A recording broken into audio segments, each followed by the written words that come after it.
महाराष्ट्र की राजनीति और लाखों परिवारों में इन दिनों सिर्फ एक ही चर्चा है। क्या सचमुच लाडकी बहन योजना से 80 लाख महिलाओं के नाम काट दिए गए हैं? क्या अब उन्हें हर महीने मिलने वाले 1500 नहीं मिलेंगे?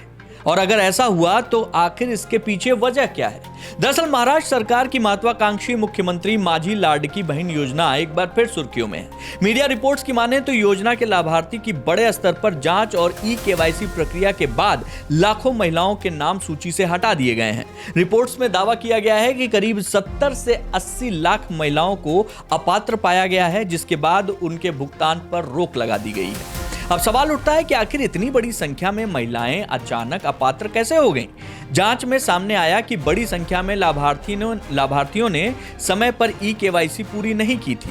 कई आवेदनों में दस्तावेजों की कमी थी, कुछ मामलों में पात्रता की शर्तें पूरी नहीं हो रही थीं और इसी वजह से सरकार ने बड़े पैमाने पर सत्यापन अभियान चलाया।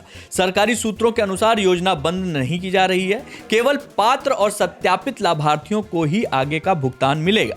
दूसरी तरफ विपक्ष ने सरकार पर बड़ा हमला बोल दिया है। विपक्ष नेताओं का आरोप है कि चुनाव के समय बड़े वादे किए गए और अब लाखों महिलाओं को योजना से बाहर किया जा रहा है।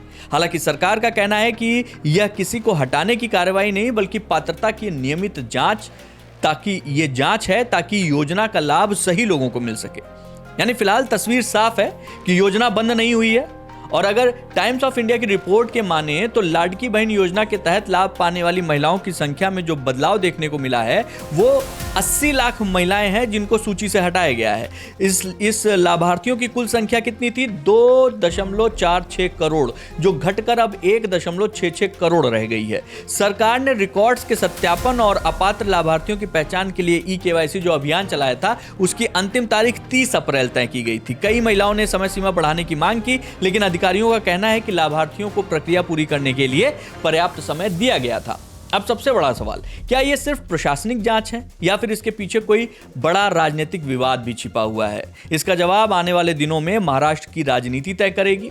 1500 रुपए की यह योजना सिर्फ आर्थिक मदद नहीं बल्कि लाखों महिलाओं की उम्मीद बन चुकी है। इसलिए 80 लाख नामों का मुद्दा अब सिर्फ योजना नहीं बल्कि एक बड़ा राजनीतिक और सामाजिक सवाल बन गया है। इस मुद्दे पर आपका क्या कहना है? कमेंट बॉक्स में आपका इंतजार रहेगा।